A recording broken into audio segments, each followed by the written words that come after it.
The afternoon sun filtered through the windows of Corey Benson's home office, casting long shadows across his dual-monitor setup. Lines of code scrolled past on one screen, while the other displayed concept art for his latest project, a psychological thriller game about manipulation and hidden truths. The irony wouldn't hit him until later.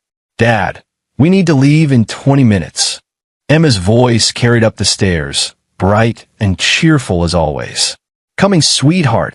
Corey saved his work and stretched. Sunday dinners at the Lawrence house had become a monthly ritual since he'd married Sophia 6 years ago. He'd learned to tolerate them, though something about those gatherings had always felt slightly off-kilter in ways he couldn't quite articulate. The way Vera Lawrence watched everyone with those calculating eyes. The forced cheerfulness that seemed to coat everything like lacquer. Corey descended the stairs, adjusting his collar. At 34, he still maintained the lean build from his college track days, though the gray threading through his dark hair had arrived early. His friends called it distinguished. Emma called it fancy old. His daughter stood at the bottom of the stairs in her yellow dress, her blonde hair pulled back in a ponytail. At 9 years old, she had Sophia's delicate features but Corey's sharp, observant eyes. Those eyes that noticed everything. The same trait that made him good at designing games where every detail mattered. "You look beautiful, Em," he said, ruffling her hair. She smiled, but something flickered across her face. Quick, barely there. Corey's designer instincts pinged. That micro-expression didn't fit the moment. But Emma was already heading to the door, calling for her mother. Sophia emerged from the bedroom, putting on earrings. She'd been distant lately, more time spent at her mother's house than at home. When Corey had mentioned it last week, she'd blamed stress from her job at the law firm. But Sophia had always thrived under pressure. This was different. "Ready?" she asked, her voice carrying that brittle brightness he'd come to recognize over the past few months. "Ready," Corey replied, studying her face. Sophia was beautiful. Sharp cheekbones, auburn hair, the kind of poised elegance that had first attracted him at a mutual friend's party 7 years ago. But beauty could hide many things. He'd built an entire career understanding how people presented false fronts. The drive to the Lawrence estate took 40 minutes. Vera and her late husband had built their fortune in commercial real estate, leaving them with a sprawling property in the countryside that screamed old money and cold comfort. David Lawrence, Sophia's younger brother, lived in the guest house on the property, a 32-year-old man who'd never quite launched, sustained by family money and his mother's indulgence. Corey had never liked David. There was something performative about his friendliness, something hollow behind his eyes. David worked in consulting, though Corey had never understood what he actually consulted about. The man spent most of his time at the gym or traveling on his mother's dime. They pulled through the iron gates. Emma grew quieter in the back seat. "You okay, kiddo?" Corey asked, glancing in the rearview mirror. "Yeah." Her voice was small. "Just tired." Another ping in his instincts. Emma was never tired. She was boundless energy incarnate, the kind of kid who wore out 3 babysitters before her 5th birthday. Vera Lawrence stood on the front steps as they arrived, her silver hair perfectly coiffed, her smile perfectly measured. At 63, she carried herself like minor royalty, every gesture calculated for maximum effect. "There's my favorite granddaughter," she called out, though Emma was her only granddaughter. Emma climbed out of the car, slowly. Corey noticed how she positioned herself slightly behind him, using his body as a shield. Kids didn't do that without reason. David emerged from the main house, tennis shoes squeaking on the marble steps. "The Benson family arrives." His voice boomed across the driveway. "Come here, squirt. Give your uncle a hug." Emma's hand tightened on Corey's jacket, just for a second. Then she released it and walked forward, her smile fixed in place like a mask. Corey watched David pick Emma up, watched her body go rigid for just a moment before she forced herself to relax. Every instinct in his body screamed. But what was he seeing? What did he know versus what did he suspect? Inside, the house smelled of roasted meat and furniture polish. Everything was expensive, everything was pristine. Corey had always found it suffocating, a museum where people lived but didn't breathe. "Corey Scotch." Vera asked, already pouring from the crystal decanter. Sure, thanks. He accepted the glass, noting how Sophia had already positioned herself on the far side of the room, phone in hand, creating distance. Another data point. Dinner was served at 6 sharp. The dining room could seat 20, but tonight it was just the 5 of them around one end of the massive table.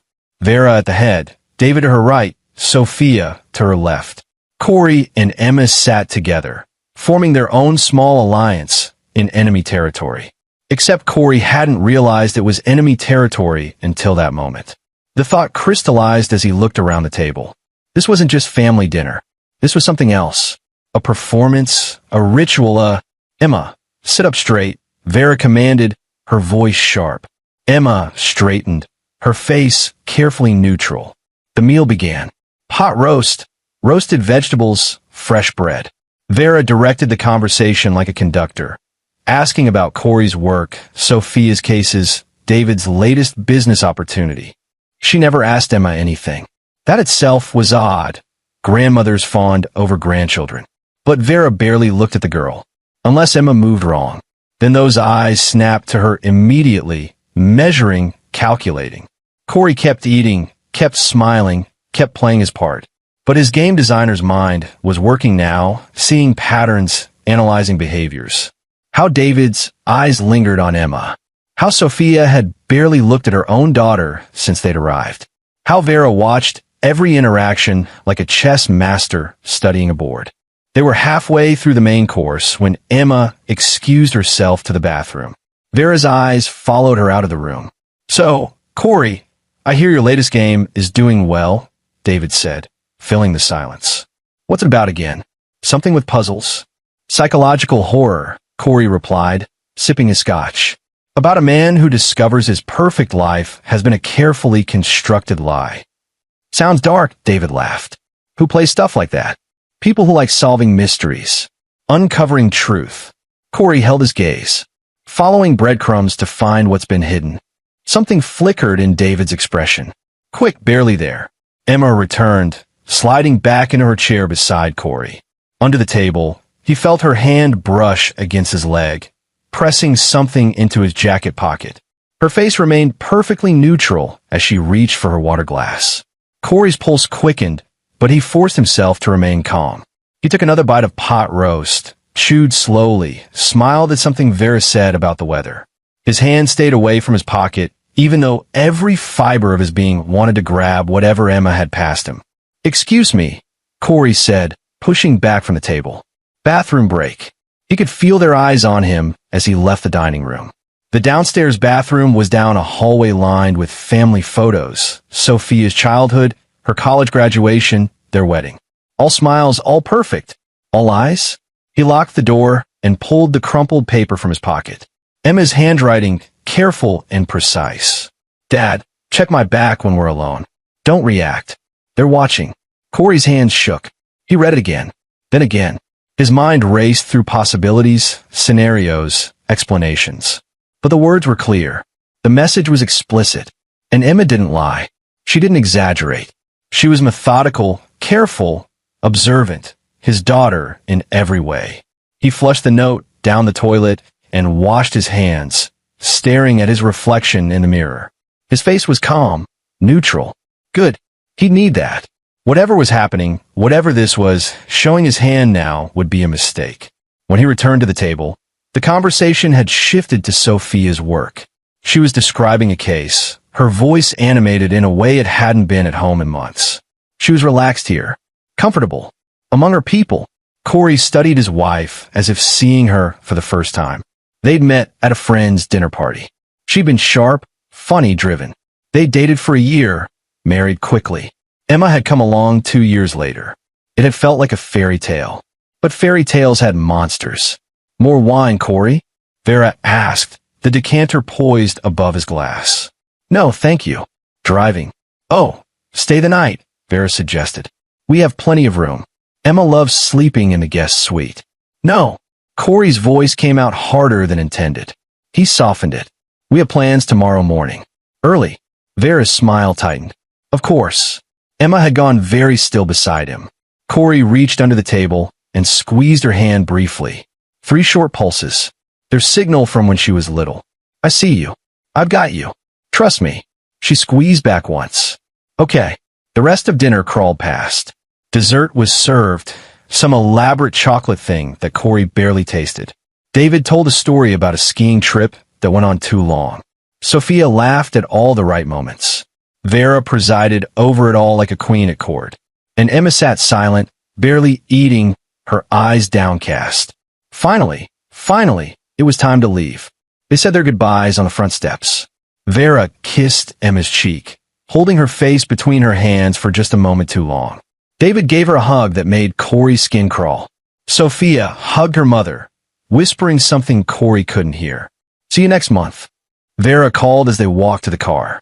Emma climbed into the back seat. Corey opened the driver's door, then paused.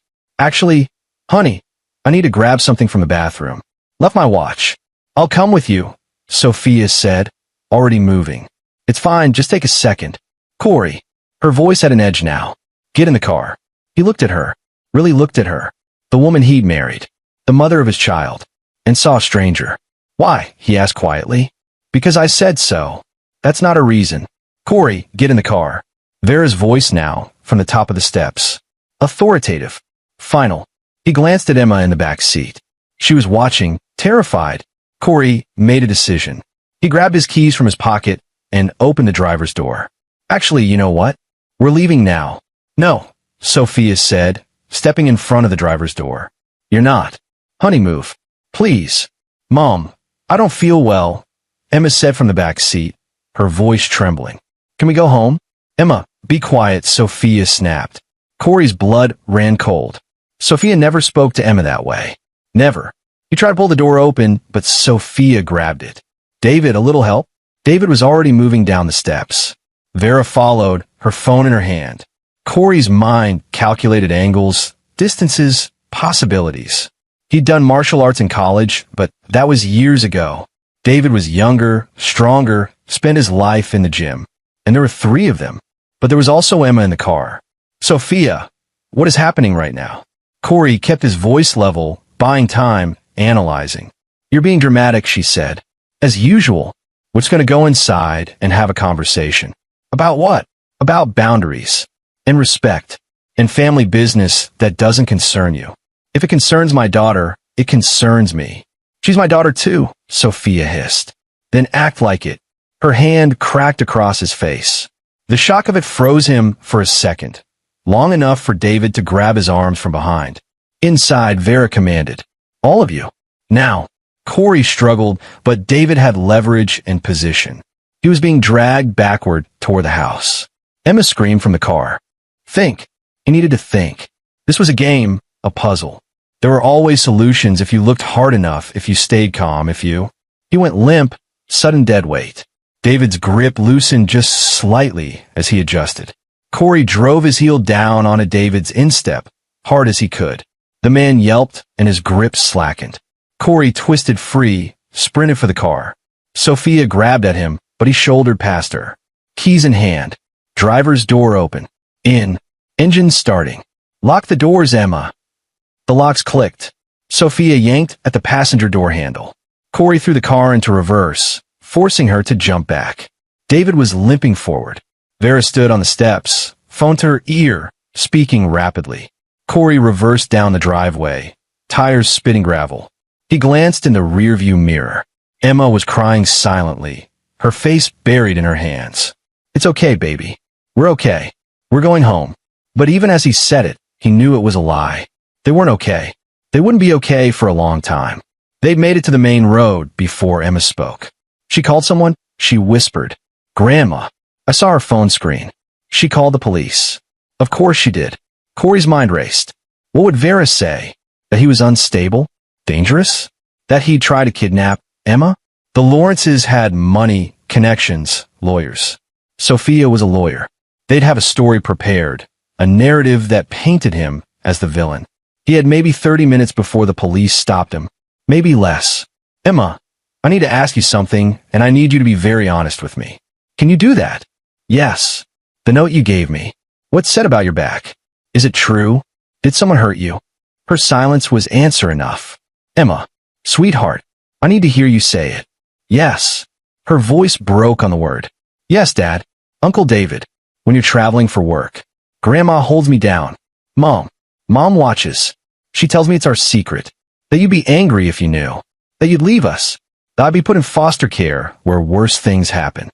Corey's hands tightened on the steering wheel until his knuckles went white. Every molecule in his body screamed for violence, for blood, for revenge. But he forced himself to breathe, to think, to plan. Okay, we're gonna fix this. I promise you, Emma. We're gonna fix this, and you're gonna be safe. But first I need to see what they did. I need evidence. Can you be brave for me? Where are we going? Somewhere safe. Somewhere they won't look. He pulled off the highway 3 exits early, taking back roads into the city. His mind was already spinning ahead, analyzing scenarios, calculating moves. This was like designing a game level. Identify the obstacles, find a path through, plan for contingencies. But this wasn't a game. This was his daughter's life. And the people who'd hurt her were going to pay. Corey pulled into the parking lot of a 24-hour drugstore 15 miles from the Lawrence estate. Fluorescent lights hummed overhead, casting everything in harsh white glare. Emma had stopped crying but sat rigid in the back seat, staring at nothing. Stay here for just a minute, okay? I need to get something. She nodded without looking at him. Inside, Corey grabbed a disposable camera, old technology, but impossible to hack or trace. He added antibiotic ointment, bandages, a burner phone from the electronics section. His hands shook as he paid cash, avoiding the security camera angles out of habit. Back in the car, Emma was exactly as he'd left her. Come on, sweetheart. Let's go in the bathroom and take care of this. The drugstore bathroom was a single stall, grimy but private. Corey locked the door and knelt down to Emma's level. I'm going to lift your shirt and take pictures. Just of your back, nothing else. I need to document what they did.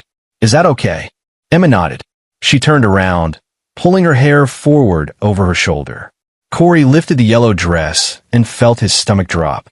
Bruises, fresh and faded, overlapping in shades of purple, yellow, green. Long linear marks, belt strikes. Circular burns that could only be cigarettes. And scratches deep enough to scar, arranged in a pattern that made his vision blur with rage. Someone had hurt his daughter. Repeatedly. Systematically. And his wife had watched. He forced his hands steady and took photos from multiple angles. When he was done, he gently applied ointment to the worst areas and covered them with bandages. I'm so sorry, Emma. I'm so sorry I didn't know. I'm so sorry I wasn't there to stop this. You didn't know, she whispered. They were careful. Only when you were gone. Only where it wouldn't show. Grandma said I had to wear clothes that covered everything. If I told anyone, she said they'd hurt you too. That Uncle David would make it look like an accident. How long has this been happening? Since I was 7. After Grandpa died. That's when Uncle David moved into the guest house.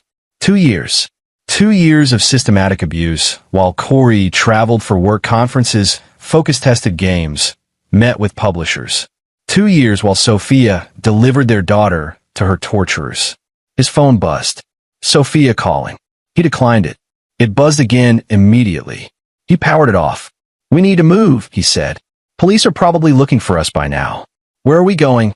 Somewhere safe. I know a place. 20 minutes later, Corey pulled up to a modest house in a quiet neighborhood. The lights were still on despite the late hour. He called ahead from the burner phone. Raymond Pierce opened the door before Corey could knock. Ray was in his 50s, gray-bearded, with kind eyes and the solid build of a man who'd worked with his hands his whole life. He'd been Corey's mentor when Corey first started in game design, before Ray retired to focus on his woodworking business. Come in, both of you. Quickly. Ray's wife, Marguerite O'Donnell, she'd kept her name, appeared in the hallway. She was a family therapist, and her professional calm kicked in immediately when she saw Emma. Hello, sweetheart. I'm Marguerite. Are you hungry? Thirsty? Emma shook her head. That's okay. Why don't you come with me? We'll get you set up in the guest room. Very cozy. Our daughter used to love staying in there when she visited. Emma looked at Corey. He nodded. It's safe here. I promise. I'll be right down the hall. When the two disappeared upstairs, Ray gestured to the living room. Talk. Corey told him everything. The note, the escape, the photographs. Ray listened without interrupting, his expression growing darker. Christ, he said finally. That poor kid. And Sophia. I never would have thought. She always seemed. Yeah, me neither. What's your play? I need evidence that holds up. Medical examination, testimony from Emma, the photos. But the Lawrences will have already started their counter-narrative. Rich family, prominent lawyers. They'll paint me as unstable, maybe violent. They'll say I'm alienating Emma from her mother, that I'm coaching her. Can you take Emma and run? And live how? I can't access my accounts without tipping them off. I don't have cash for a long-term disappearance. And even if I did, Emma would grow up in hiding, always looking over her shoulder. That's not a life. So what then? Corey leaned back, staring at the ceiling. His mind was working now, that same strategic thinking he applied to game design. Every level needed a solution. Every puzzle had an answer. I need to flip the script, he said slowly. Right now, they control the narrative. They have resources, connections, legal expertise. I need to make those things work against them. Ow! I'm not sure yet. But I know this. They won't expect me to go on offense. They're used to people rolling over when money and lawyers show up. They think I'll try to run or hide or negotiate. And you're going to? I'm going to destroy them. Corey's voice was flat, matter of fact. Methodically. Completely. I'm going to make them wish they'd never touched my daughter. Ray studied him for a long moment. You'll need help. I know. You'll need money you can't trace. I know that too. And you'll need time. The police are probably looking for you right now. Which is why I can't stay here long. Just tonight. Tomorrow I need to move. Where? I have an idea. Someone who owes me a favor. Someone the Lawrences don't know about. Marguerite came back downstairs. She's asleep. Exhausted, poor thing. I gave her some chamomile tea and one of my daughter's old stuffed animals. She was out in minutes. Thank you, Corey said. Really? I didn't know where else to go. You came to the right place. Marguerite sat down, folding her hands. But Corey, you need to understand something. As a therapist, I'm a mandated reporter. If I suspect child abuse, I have to report it. I know, but I'm also a human being. And what I'm going to do is wait until tomorrow morning. Give you a head start. Then I'll call Child Protective Services and tell them everything Emma told me. It'll look like I discovered it after you brought her here. It'll corroborate your story without directly involving you. That could cost you your license. Maybe, but it's the right thing to do. Emma needs someone fighting for her who understands trauma. Someone who can testify to her state of mind, the physical evidence, the consistency of her account. I'll be that person. Corey felt something break in his chest. Gratitude, relief, hope, all of it swirling together. I don't know how to thank you. Get her justice, Marguerite said simply. That's how. Corey spent the night on Ray's couch, not sleeping, planning. His designer's mind worked through scenarios, contingencies, failure points. He had advantages the Lawrences didn't know about. Connections in unexpected places. Skills they didn't value. And most importantly, he had nothing to lose. They'd already taken everything that mattered except Emma herself. Now was his move. At dawn, he checked the burner phone. News alerts were already running the story. Father abducts daughter after family dispute. Authorities seek Corey Benson for questioning.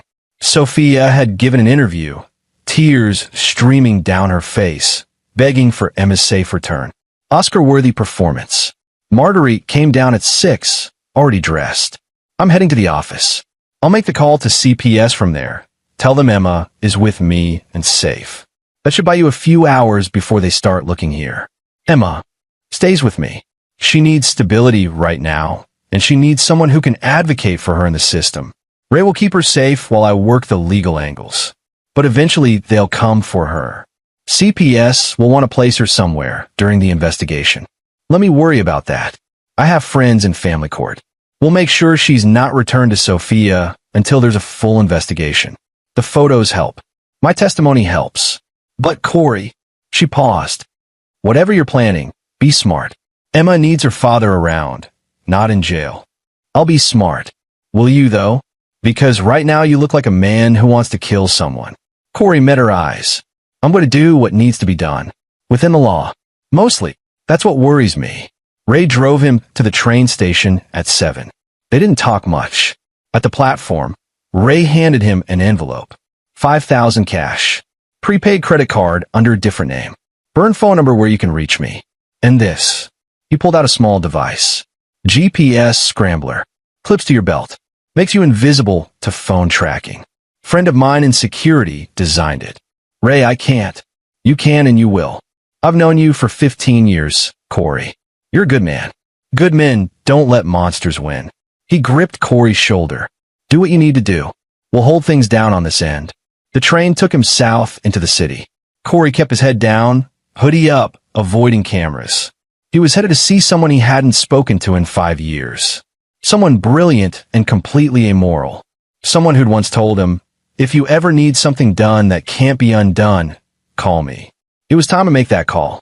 The address led Corey to a warehouse in the industrial district. From outside, it looked abandoned, windows dark, loading bay sealed. But Corey knew better. He knocked on the side door. 3 quick, 2 slow, 1 quick. Old signal from college. The door opened. A woman stood there, tall and striking. Her black hair cut asymmetrically, sleeve tattoos visible under her rolled-up sleeves. Judith Joyce hadn't aged so much as sharpened in the 5 years since Corey had seen her. Corey Benson, she said, voice flat. You look like shit. Can I come in? She stepped aside. The warehouse interior was a tech paradise. Servers humming along one wall. Multiple workstations with high-end monitors, 3D printers, hardware scattered across benches. Judith had always been brilliant with technology. She'd also been expelled from 3 universities for hacking before deciding formal education was beneath her. Now she ran what she called a digital solutions consultancy. What she actually did was exist in the gray spaces between legal and illegal, helping people solve problems that conventional methods couldn't touch. Coffee, she offered. Please. She poured 2 cups from a machine that probably cost more than Corey's car. They sat at a clear workspace, facing each other across the steel surface. I saw the news, Judith said. Family abduction. You don't seem like the type. I'm not. So what's the real story? Corey told her. All of it. Judith listened without expression, sipping her coffee. When he finished, she was quiet for a long moment. They heard a kid, she finally said. Your kid. Yes. And you want them to pay. I want them destroyed. Legally, socially, financially. I want them to lose everything. I want David in prison. I want Sophia disbarred and divorced. I want Vera to watch her family name turn to ash. Ambitious. Can you help? Judith leaned back. Probably. But it's going to cost you. I mean really cost. Not just money. Time. Energy. You're going to have to be willing to do things that keep you up at night. I'm already not sleeping. There's not sleeping, and then there's not sleeping. What you're describing isn't just revenge. It's a campaign. Sustained, strategic, ruthless. You'll need intelligence on all 3 of them. Digital surveillance. Evidence gathering. You'll need to find their weak points and exploit them. You need to stay hidden while doing all this. And most importantly, you'll need to make it look like they destroyed themselves. I know. Do you? Because I've seen good people go down this path before. It changes you. By the end, you might not recognize yourself in the mirror. My daughter has cigarette burns on her back, Corey said quietly. Belt marks. Bruises in the shape of hands. She's 9 years old, and she spent 2 years being tortured while her mother watched. So yeah, I'm okay with changing if that's what it takes. Judith nodded slowly. Okay then, let's talk strategy. She pulled up multiple screens, fingers flying across keyboards. Within minutes, she had files pulled up on all 3 Lawrences. David Lawrence, she read. 32, lives off family money. Basically a professional layabout. But here's something interesting. He's got a sealed juvenile record. Expunged when he turned 18. Want to guess what for? Tell me. Sexual assault of a minor. 14-year-old girl at his high school. The family paid off the victim, got the record sealed. He did 6 months in a private facility that was basically a spa. Corey's jaw clenched. So he's done this before. Multiple times, probably. Guys like this don't stop. They just get better at hiding it. She pulled up another screen. Sophia Lawrence Benson, your lovely wife. Yale Law, top of her class. Works at her mother's firm. Surprise, surprise. Specializes in family law, which is darkly ironic. But her career has been stalling lately. She's lost 3 major cases in the past year.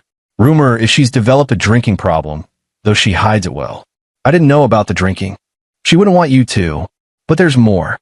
She's been having an affair. Want to guess with who? I'm almost afraid to ask. Her senior partner, Simon Logan. Married, 2 kids, absolutely not leaving his wife. Sophia thinks it's love. Simon thinks she's a convenient distraction.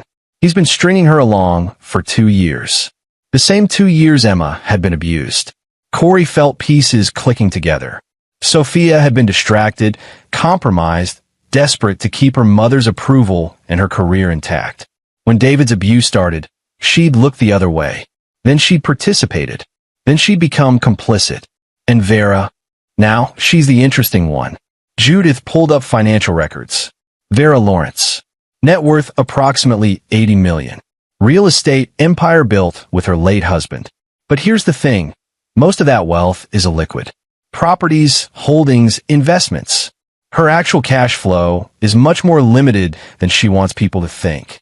She's been selling off properties quietly, trying to maintain appearances while the empire crumbles. Why is it crumbling? Bad decisions. Over-leveraging. Some properties built on shaky environmental surveys that are coming back to bite her. There's a class action lawsuit brewing from residents of one development who got sick from groundwater contamination. Vera knew about it and built anyway. If that goes to trial, she's finished. Can you give me documentation on all of this? Already compiling it. But Corey, even with all this, taking them down legally could take years. Court battles, lawyers, appeals. Emma will be an adult by the time it's resolved. I'm not just thinking legally. I'm thinking comprehensively. Judith smiled. It wasn't a nice smile. Now you're speaking my language. Okay, here's what I'm thinking. We've got 3 targets, 3 pressure points. David is the easiest. He's committed felonies recently. We get Emma's testimony recorded in a controlled environment. Combine it with your photos, add Marguerite's professional assessment, and we've got criminal charges that will stick. He goes to prison, no question. Good start. Sophia is trickier. She's a lawyer. She knows how to protect herself. But she's also vulnerable. The affair with Simon, the drinking, the career pressure. We can use those. Make her think she's in control while we're actually steering her toward destruction. And Vera is the long game. She's smart, connected, dangerous. Taking her down requires dismantling her piece by piece. Her reputation, her money, her influence. We make her watch her children fall first. Then we come for her. How long? 3 months. Maybe 4. We need to be methodical. One wrong move, and they'll rally, hire the best lawyers, turn everything around. But if we're smart, if we're patient, Judith's eyes gleamed. We can make them destroy each other. Corey nodded. I'm in. Whatever it takes. Then let's get to work. Over the next week, Corey lived in Judith's warehouse, sleeping on a cot, eating takeout, planning. Judith worked her digital magic, installing monitoring software on the Lawrence's devices, tracking their communications, building dossiers. Corey, meanwhile, used his game design skills to map out the campaign like a multi-level strategy game. Level 1. Secure Emma. That was already in progress. Marguerite had reported to CPS. An investigation was opened. Emma was in temporary foster care with a trusted friend of Marguerite's. The photos and medical examination backed up Emma's story. David was being investigated. Level 2. Gather evidence. Judith was recording everything. Phone calls, emails, texts. David had been stupid enough to message someone else about the niece situation, providing direct evidence. Sophia had drunk texted her sister about feeling guilty, which was almost as good as a confession. Vera had emails with lawyers about suppressing the groundwater lawsuit. Level 3. Apply pressure. This was where it got creative. David first, Corey said, studying the board they'd created. He's the weakest link. Scare him enough and he'll flip on the others. How do you want to play it? He thinks he's untouchable. Rich family, sealed records, money for lawyers. We need to show him he's not. We need him to understand that his comfortable life is about to end. I have an idea, Judith said slowly. It's not strictly legal. I'm listening. She pulled up files on her screen. David's got a computer. Probably has evidence on it he thinks is safe. Photos, videos, communications with other pedophiles. If we could access it. You can access it remotely? Already have. Installed a backdoor when he opened a phishing email I sent 3 days ago. You got a whole folder of images. Not just Emma. Other kids too. Corey felt sick. Can you give that to the police? Not directly. It was obtained illegally. But, she smiled. What if David's computer got hacked by an anonymous concerned citizen who then reported it to the FBI's Cybercrimes Division? What if that anonymous person provided detailed instructions on where to find the evidence? What if David, panicking, tried to delete everything, but the FBI showed up before he could? Those deleted files would be recoverable and would demonstrate consciousness of guilt. Do it. You sure? Once we start down this path, there's no going back. My daughter has cigarette burns on her back. I'm sure. Judith typed rapidly, setting things in motion. It'll take 48 hours.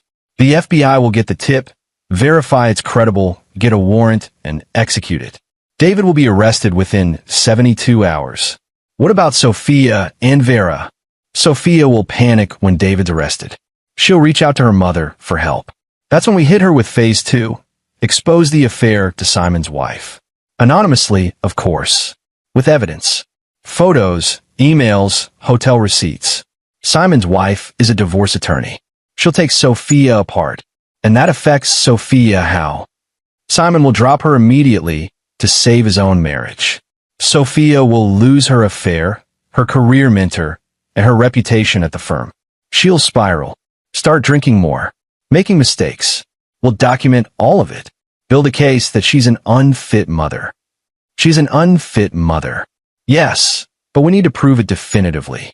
Make sure there's no way any judge gives her custody of Emma. Even supervised visitation should be off the table. And Vera watches her son get arrested for child pornography. Watches her daughter's career implode. Then we hit her with the environmental lawsuit. I've been in touch with the plaintiff's attorney, anonymously. Provided some documents that prove Vera knew about the contamination years before building. That's not just a civil matter. That's criminal negligence. Possibly manslaughter if we can link any deaths to the contaminated water. Corey sat back. It was elegant, brutal, complete. Every piece building on the last. Every attack designed to isolate them, prevent them from rallying, force them into mistakes. It's perfect, he said. It's ruthless, Judith corrected. But necessary. These people don't stop unless they're stopped completely. Half measures just teach them to be more careful. The FBI moved faster than expected. 56 hours after Judith sent the tip, federal agents raided David Lawrence's guest house. Corey watched the news coverage from Judith's warehouse, Emma's safe with Marguerite and Ray. David was arrested on multiple counts of possession and distribution of child pornography. The evidence was overwhelming. His lawyer tried to argue a legal search and seizure, but the FBI had followed protocol perfectly. The anonymous tip had been specific, credible, and correct. The warrant was solid. David Lawrence was denied bail. Too high a flight risk, the judge ruled. Too dangerous to the community. Corey felt the first crack of satisfaction. One down. Sophia's world began crumbling 36 hours later. Simon Logan's wife received an anonymous package. Photos of Simon and Sophia at 3 different hotels, email printouts detailing their affair, credit card statements showing Simon charging romantic dinners and trips to the firm account. Mrs. Logan was, as Judith had predicted, a divorce attorney. She wasn't just good, she was vicious. By the end of the week, Simon was fired from the firm, pending investigation of embezzlement and ethics violations. Sophia was suspended. And then came the call Corey had been waiting for. Corey. Sophia's voice was slurred, desperate. Corey, please. I need to talk to you. It's all falling apart. David's been arrested. Simon's wife is destroying him. Mom is please. I need help. He'd kept his old phone off, but powered it on periodically to check messages.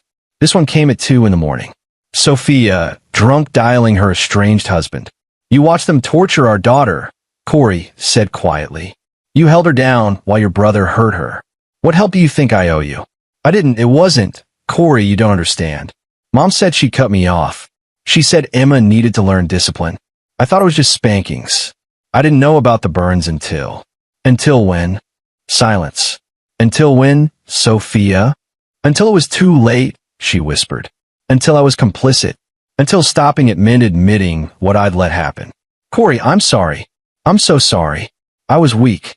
I was scared. I made terrible choices. But I'm Emma's mother. I love her. Please, tell me how to fix this. You can't fix this. You can't undo what you did. Emma will carry those scars forever. I know. God, I know. But I'm her mother. That has to count for something. It doesn't. Not anymore. He ended the call. Blocked the number. Felt nothing. Marguerite called the next morning. Emma asked about her mother. What should I tell her? Tell her the truth. That her mother made bad choices. That she chose wrong people over Emma. That sometimes parents fail their children in unforgivable ways. That's harsh. It's accurate. Emma's in therapy twice a week now. She's opening up more. Talking about the abuse, the threats they made, how scared she was. She's also asking about you. When can she see you? Not yet. Not until this is finished. The legal system's still treating me like a suspect. If I show up, they might arrest me. You're running out of time, Corey. Emma needs her father. She needs her father free, not in jail. Tell her I love her. Tell her I'm fighting for her. Tell her it won't be long now. But he didn't know if that was true. The Lawrence family machine, even damaged, was still formidable. Vera had hired crisis management consultants. The firm had issued statements supporting Sophia.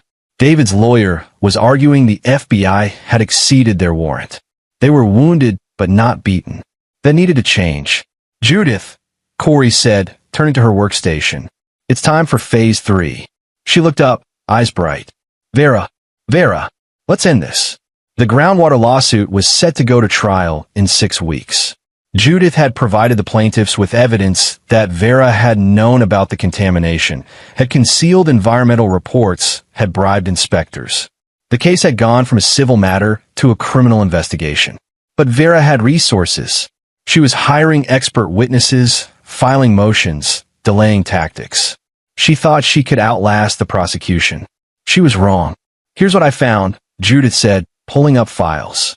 Vera's been selling properties to raise cash for legal fees. But some of those sales are suspicious. Below market value, to shell companies, transferring assets before they can be seized. That's fraudulent conveyance. And it gets better. Some of the buyers are offshore entities. Money laundering. Can we prove it? I've already given the documentation to the FBI. Anonymously, of course. They'll open an investigation. Between the environmental crimes and the financial fraud, Vera's looking at serious prison time. How long? If they hit her with everything? 20 years minimum. She's 63. She'll die in prison. Corey nodded slowly. It should have felt like victory. Instead, it just felt necessary. Over the next month, the dominoes fell exactly as planned. David's case went to grand jury. He was indicted on 27 counts. His lawyer negotiated a plea deal, 15 years with possibility of parole, in exchange for testimony about other members of his online network. David took it. He'd be 67 when he got out, a registered sex offender, his life effectively over. Sophia's suspension became termination. The Bar Association opened an ethics investigation. Simon Logan testified that she'd known about his embezzlement, had helped cover it up. Whether it was true or not didn't matter. The accusation was enough. Sophia was disbarred pending investigation. Her law career was over. Vera fought harder. She hired the best lawyers, pulled every string, called in every favor. But the evidence was overwhelming. Environmental crimes, fraud, money laundering. The FBI froze her assets. The civil lawsuit expanded into a criminal case. She was indicted on 32 counts. And through it all, Emma was safe. Marguerite had been granted temporary custody. The court had reviewed Emma's testimony, the medical evidence, the documentation. A guardian ad litem interviewed Emma and found her account credible and consistent. The judge ruled that contact with Sophia or Vera was not in Emma's best interest. Supervised visitation only and only if Emma requested it. Emma didn't request it. Corey waited until all three Lawrences were indicted before he turned himself in. He walked into the police station with Marguerite's lawyer, a sharp woman named Robin Shaw who specialized in family law. "Mr. Benson is here to address any outstanding concerns," Robin told the detective. "He's been in contact with CPS throughout, has cooperated fully with their investigation, and has documentation proving his daughter was in imminent danger when he removed her from the Lawrence residence." The detective looked tired. The Lawrences claim he kidnapped the child. The Lawrences are facing multiple felony indictments for child abuse, fraud, and environmental crimes. Their credibility is somewhat limited. Still need to follow protocol. Of course, Mr. Benson is happy to answer questions. The interview lasted 3 hours. Corey told his story carefully, truthfully. The note Emma had passed him. The locked doors when he tried to leave. The subsequent medical examination that revealed systematic abuse. He provided timeline documentation showing he'd immediately involved professionals. Medical, legal, therapeutic. "Why didn't you come to us right away?" the detective asked. "Because I was terrified you wouldn't believe me. Rich family, prominent lawyer wife, and me just a game designer. I thought they'd paint me as unstable and take Emma back before anyone really looked at the evidence. I needed to secure her safety first. That's not how the system works. The system puts abused children back with their abusers every day, detective. I couldn't risk that with my daughter." The detective sighed. "Off the record, you did the right thing. On the record, you should have called us. But given the circumstances and the fact that the child's testimony corroborates your account, we're not going to charge you with anything." "Thank you." "Don't thank me. Thank your daughter. She's brave as hell, that kid." Robin drove Corey to Marguerite and Ray's house. Emma was in the backyard, reading a book in the afternoon sun. She looked up as the door opened. "Dad!" Corey crossed the lawn in 3 strides. Emma met him halfway, crashing into his arms. They held each other and both cried, months of fear and pain and separation pouring out. "I'm sorry," Corey whispered. "I'm so sorry I didn't know sooner." "You saved me," Emma said. "You believed me, and you saved me. Always. No matter what. You're my daughter. I'll always fight for you."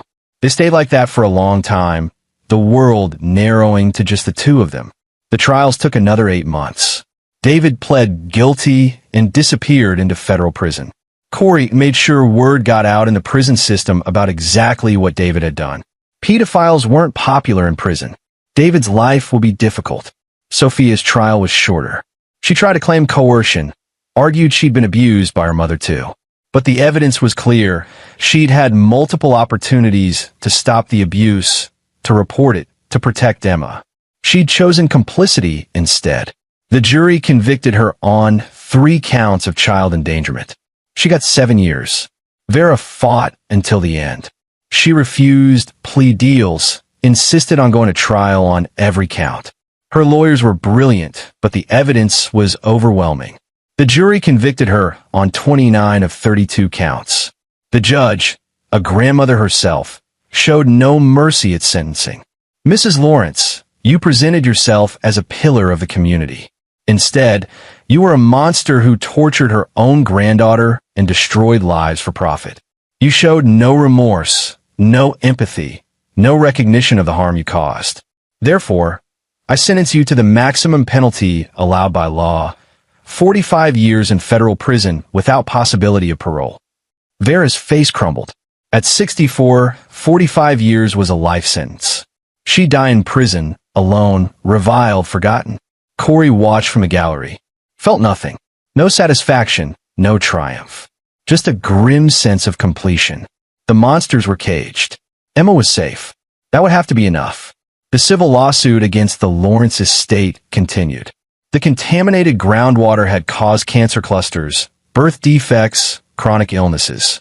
The plaintiffs won a judgment of $300 million. Vera's entire empire was liquidated to pay it.